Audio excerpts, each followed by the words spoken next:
Saludos desde Portugal. Yo soy Pedro Jerónimo, de la Universidad de Vera Interior. Estoy con Marta Sánchez Esparza, de la Universidad Rey Juan Carlos. Y trajimos esta ponencia porque es un tema que queremos empezar a desarrollar. ¿Por qué? Esta es una idea que parte de un proyecto que está decorriendo desde el inicio de agosto aquí en Portugal, enfocado sobre desinformación en los medios locales. Se llama Mediatrust. La idea es que el problema de desinformación ocurre en todo el mundo y desde siempre.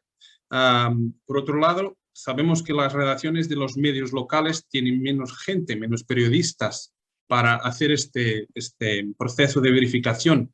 También teniendo presente que esta lucha contra la desinformación no es algo enfocado solamente en los periodistas, nos envuelve a todos. Entonces pensamos que las personas, los lectores, la comunidad, gente comprometida y que puede ayudar en este proceso de verificación. Yo voy a hacer un poquito un marco de lo que es el problema de la desinformación, que muchos de los aquí asistentes ya conocen, ¿no?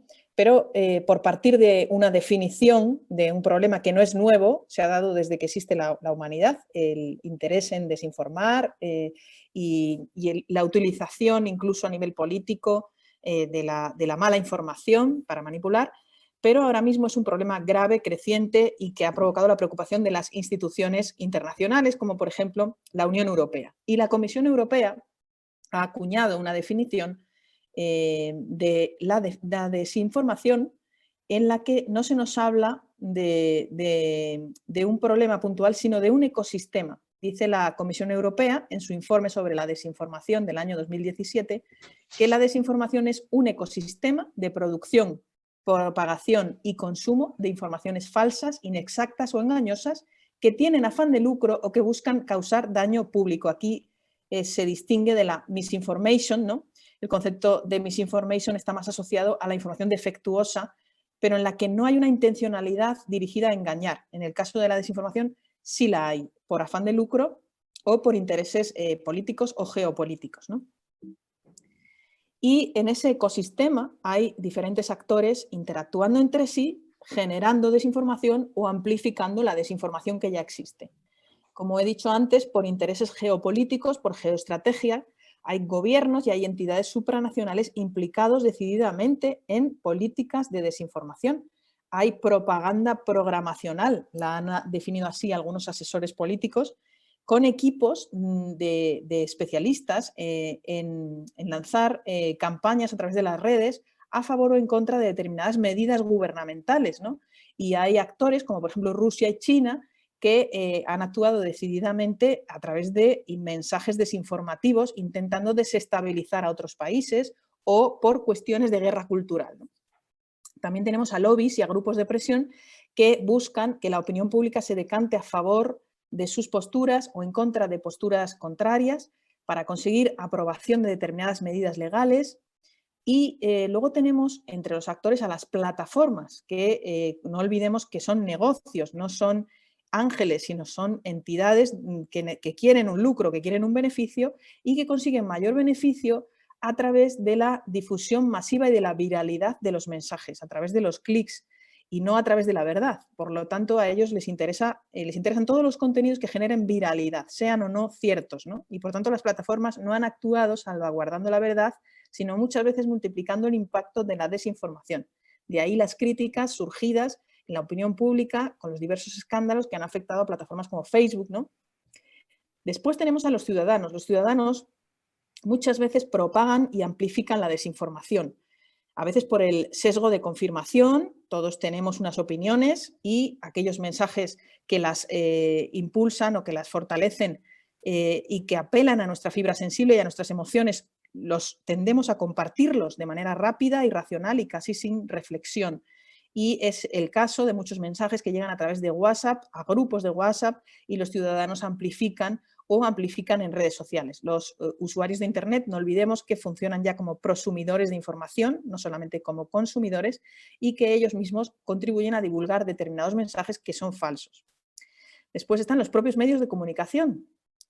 Parecería que su misión inicial sería la de verificar y la de dar a conocer siempre contenidos ciertos, pero lo cierto es que también hay intereses a veces empresariales detrás de estos medios, hay actores políticos que manejan a los medios de comunicación y hay contenidos desinformativos que han sido amplificados por determinados medios. Es el caso de lo que sucedió en Estados Unidos con Donald Trump y la campaña de las últimas elecciones en las que Donald Trump difundió a través de redes sociales dudas sobre el fraude, supuesto fraude del voto por correo.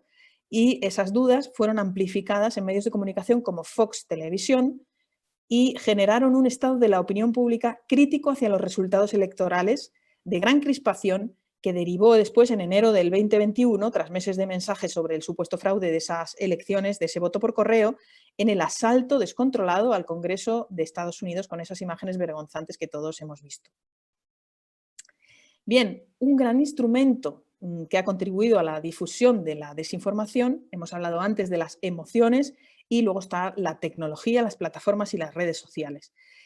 Aquí hemos recogido el testimonio del coronel Pedro Baños, que es un militar español experto en inteligencia y geoestrategia y que compareció hace unas semanas en el Senado, a petición de los grupos políticos, en el Senado de España, para hablar sobre esta cuestión de la desinformación. Y consideró esto, dijo que las redes sociales son un gran instrumento de manipulación social. Detrás hay alguien que está utilizando los algoritmos programados para cosas concretas y un ejemplo es que se compran bots para simular tendencias sociales y que se crean así movimientos que parecen espontáneos de la opinión pública, como son los trending topics y que no lo son. Las redes contribuyen decididamente a esa desinformación. No olvidemos que 3.800 millones de personas, prácticamente la mitad de la población mundial, utiliza habitualmente las redes sociales. Y solamente en julio del 2021, Facebook, Instagram y Twitter retiraron más de 100.000 bulos contra la COVID-19 y la vacunación, solamente en un mes. En el año 2020, los empleados de Facebook dedicaron más de 3,2 millones de horas a buscar, etiquetar y retirar contenido falso, violento o engañoso. De este tiempo, 2,8 millones de horas, que son 319 años, nada más y nada menos, se emplearon exclusivamente en la información generada dentro de Estados Unidos. Esto es un informe de The Wall Street Journal. Hablando ahora un rato sobre lo que pasa en este escenario que Marta nos ha colocado, de las plataformas, del uso de las redes sociales, el uso para desinformación. Tenemos en general un declive de la prensa en general y que pasa lo mismo con la prensa local. Es un sector importante porque cuando surgen momentos de crisis y los grandes medios, la grande prensa empieza a retirar a algunos periodistas que trabajan más cerca, la prensa local sigue siendo un importante garante del periodismo y de la democracia. Entonces, la prensa local tiene esa importancia, pero está sufriendo también de esta menos gente comprando los periódicos. Tenemos también lo que hablaba Marta, las nuevas plataformas que necesitan, ¿verdad? Que necesitan noticias locales, pero usan otros mecanismos para cogerlas. Entonces, tenemos grandes monstruos, como se diría, de la tecnología, Google y Facebook, que están absorbiendo la mayor parte, como sabemos, de la publicidad. Entonces, fica cada vez menos porque sigue siendo el principal modelo de negocio de los periódicos y de los locales, la publicidad, sigue retirando mucho dinero que después llega muy poco para estos medios se mantener. Tenemos nuevas plataformas, nuevos modelos de publicidad enfocada en los datos, cada vez más uso de los móviles y de incluso de la publicidad, captarla, usar los datos para publicidad más enfocada. Las redes sociales también surgen nuevas comunidades que comparten noticias locales y generan también información local. Y tenemos una otra realidad que es sobre todo más evidente en Estados Unidos, en Brasil, que son los desiertos mediáticos, que ya los teníamos antes de la pandemia, pero con la pandemia lo que pasa es que esos desiertos van aumentando, van ocurriendo en otros países a cada vez más cierre de medios locales. Incluso en Portugal estamos asistiendo a eso, cada vez más algunos medios a cerrar. En Portugal, lo que puedo decir sobre el escenario de la prensa local en Portugal, tiene una cuestión interesante, que es, mirando los estudios de Digital News Report, durante todos los años que ha incluido Portugal, Portugal sigue siendo uno de los países, junto con Finlandia, donde la gente deposita más confianza en las noticias. Entonces, eso es más evidente en la prensa local. Y en el reporte del último año dice eso mismo, que los medios locales y regionales siguen teniendo un papel preponderante en la dieta informativa de los portugueses. Verdad que hay consumo de información en las redes sociales, pero los medios tradicionales siguen siendo importantes. La mayoría de las ciudades, el consumo de prensa en Portugal, fuera de las grandes ciudades como Lisboa y Porto, la mayoría de las ciudades, la prensa que se lee más es la prensa local y regional.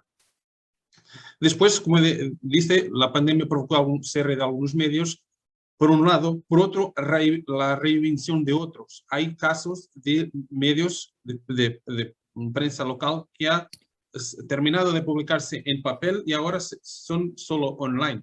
Entonces, hay estas diferentes realidades, pero quería decir que son medios, en un caso portugués, donde la gente deposita mucha confianza, incluso en situaciones, otro tipo de situaciones de catástrofe, muchas veces recogen más a estos medios porque depositan mucha confianza de lo que la policía o las otras autoridades.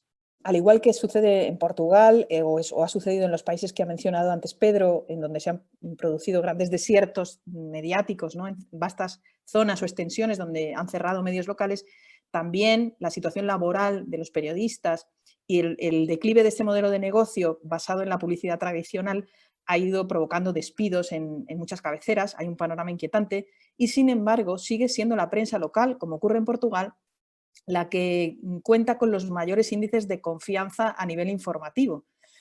Como se ve en este gráfico del Digital News Report del año 2021, en el que se ve que los diarios regionales o locales son los que tienen más confianza, más niveles de confianza en los usuarios adultos de Internet, y también por parte de corresponsales de medios tan reputados como el Frankfurter Allgemeine, que en un laboratorio de medios organizado por la Fundación Torquato Luca de Tena, en España, pues han asegurado que en todas las partes de España, excepto en las grandes capitales como Madrid y Barcelona, al igual que sucede en Portugal con Lisboa y Oporto, los periódicos con raíces regionales son los mejores y dan forma a la opinión pública, con una participación de mercado de hasta el 80%. En España tiene una gran fuerza el Grupo Vocento, tiene 10 periódicos regionales, de los que media docena tiene más de 100 años y cuentan con numerosas suscripciones. Cada suscripción digital cuesta 6,95 € al mes. Hay que tener en cuenta que el periodismo local, que no es del que más se habla, sin embargo, tiene un importante arraigo en la población local, ¿no? Y ese arraigo es lo que lleva al consumo y a la supervivencia de este modelo, como ocurre en países donde el arraigo genera identidad local. Noruega, Suiza o Austria son algunos ejemplos. ¿Por qué tratemos este tema? Como vimos en casos de Portugal o en España, periodismo local sigue siendo importante, los medios locales, pero están en declive. Y lo que pasa es con las redes sociales, con el crecimiento de la desinformación, con esta vulnerabilidad junto de los medios locales, con despidos, con menos gente, ¿cómo hacer en estas comunidades, en estos pequeños medios? Si es verdad que los grandes medios ya tienen dificultades, ¿cómo hacer en los pequeños cuando tenemos elecciones para las autonomías, para realidades más cercanas? ¿Cómo hacer? Como decís, en el principio nosotros pensamos que esto nos envuelve a todos en cuanto a sociedad. Entonces, tiene que envolver los periodistas y los ciudadanos. Pero la realidad de los medios locales también está. Por un lado, están en declive, tienen menos gente. Por otro, hay esta cuestión de la confianza. Son los medios donde la gente deposita más confianza. También, como decía Marta, esta prensa es importante para las comunidades, para las comunidades locales, y porque es el principal garante de guardar las memorias locales. Los historiadores necesitan estudiar un pueblo. Si hay un periódico, la principal fuente es coger este periódico y ver lo que ha pasado. La confianza, como hemos dicho, es un punto fundamental relacionado con el periodismo local. Con las reducciones de recursos, los medios nacionales, como hablamos antes, muchas veces se va perdiendo un poco de aquello que es la mirada del periodismo sobre lo que pasa en la cercanía. Y por eso la prensa local, el periodismo local, como decía Marta, no sigue siendo mucho hablado, pero es importante. En este escenario, los medios locales tienen medios periodistas, por un lado, pero tiene el potencial de gestión de información cuando estamos en el escenario digital, pero tiene menos recursos. Entonces, ¿cómo hacer y cómo ayudar estos medios y estas comunidades? Porque estando ayudando el periodismo local, estamos ayudando a las pequeñas comunidades. ¿Cómo hacerle? Por eso colocamos este tema, cómo poder ayudar al periodismo local y las poblaciones. Y tenemos algunas ideas que Marta nos va a hablar sobre lo que puede ser una respuesta a esta realidad. Queríamos lanzar el debate sobre nuevas realidades periodísticas que han irrumpido en los últimos años con gran éxito, ¿no? Como es el periodismo colaborativo. El periodismo colaborativo suple las carencias o deficiencias que tiene cada medio, puesto que se colabora a través de diferentes consorcios internacionales, que pueden ser regionales, que pueden ser locales. Se colabora para sacar a la luz determinadas investigaciones periodísticas. Ha ocurrido, por ejemplo, con los papeles de Panamá, que logró un premio Pulitzer, donde más de 400 periodistas de 107 organizaciones de medios de 80 países colaboraron, o con los papeles de Pandora recientemente, 600 periodistas de 117 países. Bien, la tecnología puede servir para multiplicar el efecto de la desinformación o puede servir para el buen trabajo periodístico y para solventar las carencias del periodismo local y que éste pueda afrontar la situación de la infodemia o pandemia desinformativa en la que vivimos. Podemos gestionar grandes cantidades de datos, hacer fact-checking gracias a la tecnología y podemos contar con nuevos modelos de geolocalización y creación de comunidades locales también gracias a la tecnología. ¿Son estas iniciativas, las del periodismo colaborativo y de uso de las nuevas tecnologías, una nueva oportunidad para el periodismo local? Es el debate que lanzamos a través de esta ponencia y apuntando que ya ha habido algunas iniciativas con visos de éxito, como por ejemplo un proyecto lanzado recientemente en Los Ángeles, financiado por el Facebook Journalism Project, con apoyo de la Asociación de Medios Locales, donde se han utilizado grandes cantidades de datos, se han compartido entre dos medios en concreto, para generar nuevas narrativas de periodismo local que han tenido gran éxito. Y también ha habido redacciones de algunos medios de comunicación locales que han contado o cuentan ya, de hecho, con la colaboración incluso de los oyentes o lectores para la elaboración de sus agendas, ¿no? Todo esto puede generar debate sobre el futuro del periodismo local frente a la pandemia de la desinformación.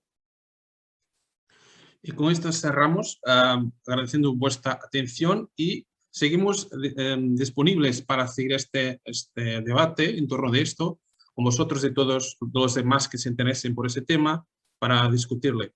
Por mi parte, saludos. Gracias. Gracias.